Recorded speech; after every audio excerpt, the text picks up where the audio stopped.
Mira este fonema consonántico Q.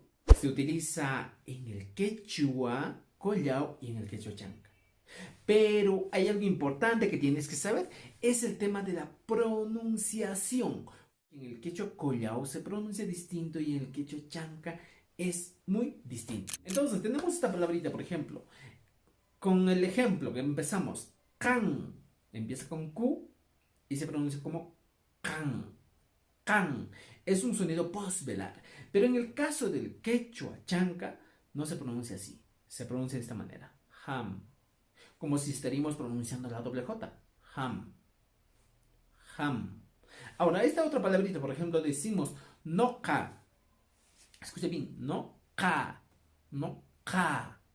Y en el quechua chanca vendría a ser como ñu ja. ñu ja.